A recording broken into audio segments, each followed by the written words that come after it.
to Super Bowl 53 they go.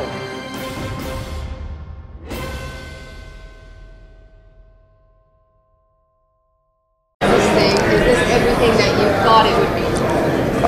It's all that and more, because you're obviously disappointed when you don't get the knock, but you're not as disappointed as it's not the same emotion as when you get the knock. You know, you can think I'm disappointed. It's like, oh man, you think you're feeling down. No, you can accept that. You know, you can accept that and walk away gracefully, because some other guys got the opportunity of a lifetime and you still were in the room, so you can look at it a certain way. But when you actually get the knock and just all emotion just left, everything just it just left out of me, man, because it's like you worked your whole life to get to this point. And absolutely, you know, you can't play that cool. At least I couldn't, you know what I mean? Because, you know, I've always dreamed of being at this point and to actually reach it to the pinnacle of football. You know, playing ball since I was 7 years old till I was 37 years old. 30 straight years of work, dedication, ups, downs, and you know, you have just as many downs as you have ups.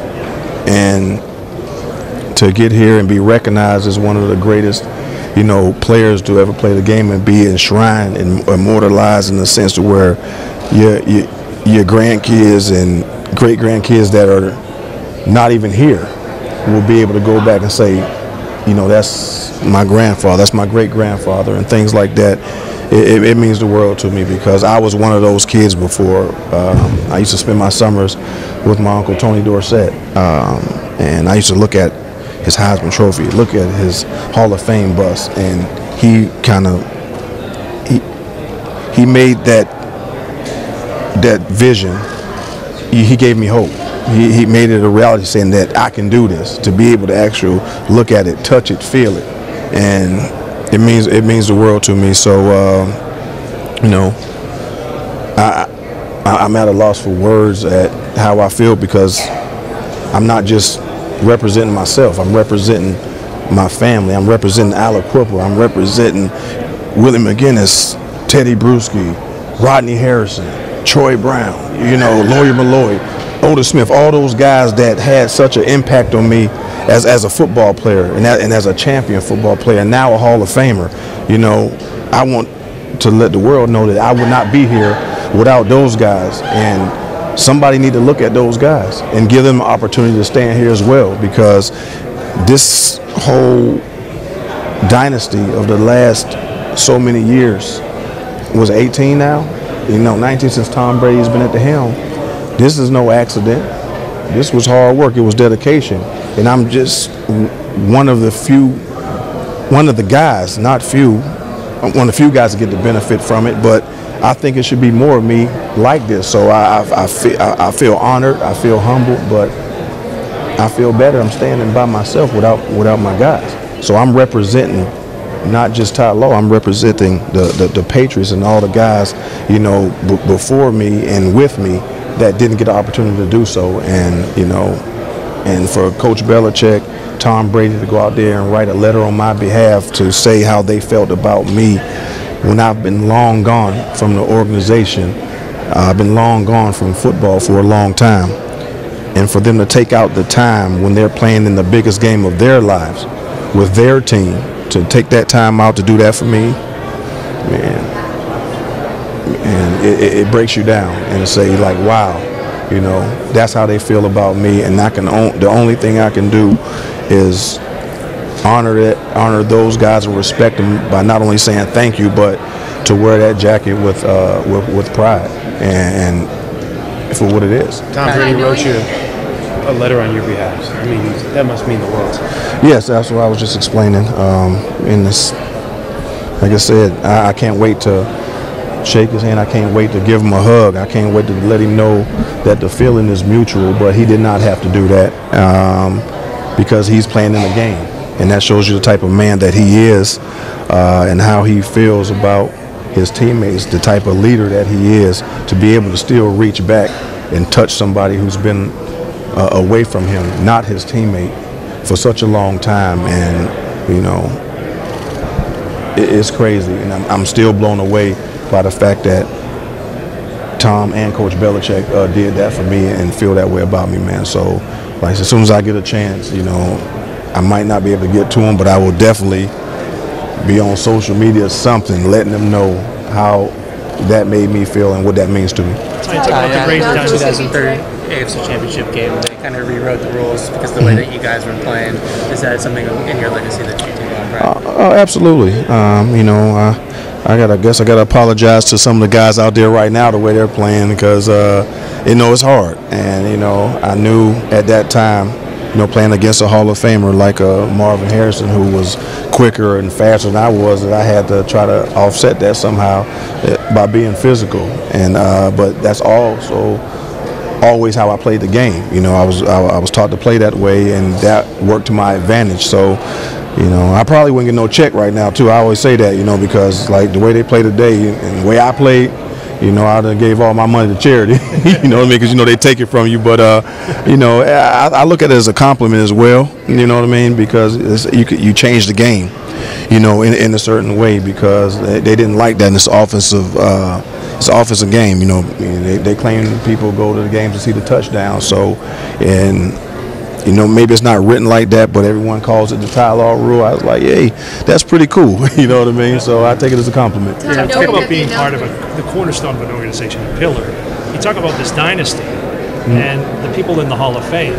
Do you think you're just one of many who may go in as we move forward here? I really think so. I think that maybe this is the start of something special, because like some of the guys I mentioned before, you know, Willie McGinnis, Teddy Bruschi. I mean, you look at Rodney Harrison's number. Why is he being considered, you know, right now? Or, you know, 30-plus sacks, 30. So I don't know if any, maybe one or two guys in league history have that, if any.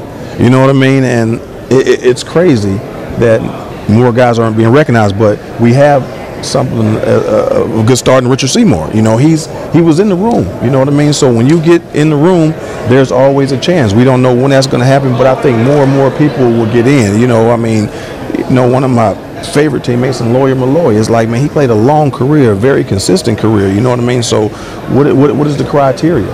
And you know, it's amazing that I'm here, but I also want to let the world know that there's a lot of guys that I played with, and I would not be standing here in front of you talking to you today without those guys. Knowing the announcement was going to be today, how did you sleep last night? You know what?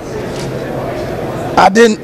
You know what? I got to be honest. I slept okay because I had a couple drinks, you know, before that, because my nerves was bad. So, you know, I didn't stay out long. I sat there and had me a glass of wine, and I tried to sleep like a baby, in which I did, and I stayed in. So, you know, it was awesome. But to get the knock, guys, I mean, it's the best feeling in the world. You know, I cried like a little baby, so I'm probably going to have some memes out there at some point, but I don't care. It's all worth it. Did you have one interception that stood above the rest for you in your career? You know, I think, of course, the Super Bowl interception, you know, stands apart because you all know it. I think it's kind of like the trademark for me, so to say, because everyone knows that play, and that's what kind of started it all. I mean, we have so many captions of it, but you know, I do have a few other interceptions that I can recall that I felt, you know, just as good, you know, in playoffs or in big situations. But of course, that is probably going to always, you know, follow me wherever I go, and I'm just fine with that, because that was the turning point of what became to be a 20-year dynasty. And you know, I hold my head up, and you know, I'm prideful about that one. I feel good about it. You've had an experience of winning a Super Bowl and been a part of many historic games, but now you're a member of the Hall of Fame. Where does this accomplishment rank in everything you've accomplished in your career? I think that it's a part of the journey, and it's definitely the icing on the cake. You know, a lot of people, you know, talk about they will trade, you know, this for that. I wouldn't be here standing here in front of you without those other things, without that championship ring, without those Super Bowls, without those big interceptions in the big game. This is the ultimate, you know, this is the ultimate. I mean, you can't get no higher than this in football, but I can't say for myself that I will trade this in for everything else, because to me, they go hand in hand. I wouldn't have this if I didn't have that. So you know, they just gonna have to take all mine because, you know, I couldn't just deal with one. I mean, that's just really how I feel. I think they should go to the Hall of Fame to Aliquippa. There's 3 guys from Aliquippa now. There's a 4th coming. You know what? I know Darrell Reeves will be here soon as well. So, absolutely, I think, you know, we take pride. I'm happy I can join that short list of guys to represent Aliquippa. And, you know, Darrell is not going to be far behind me. But I think because we're such a small town, we take so much pride in Aliquippa right now. It is going crazy because that's how we feel about each other. I would not be here without Aliquippa. And, you know, and before it was the Teddy Brewskis, the Richard Seymours, and the guys that I played with to accomplish these championships. It was how I was brought up in Aliquippa. It was the good times, the laughter, the tears, the hardships of Aliquippa to mold me and to who I really am, to be able to hone my craft and get with guys like I just named before, playing on a professional level. But Aliquippa was my pride and joy, and as you guys know, when they came Monday Night Football, when they asked, where did I go? I say Aliquippa. I love the University of Michigan. I mean, that's my alma mater, but I'm equipped till I die. And that's the truth. Congratulations.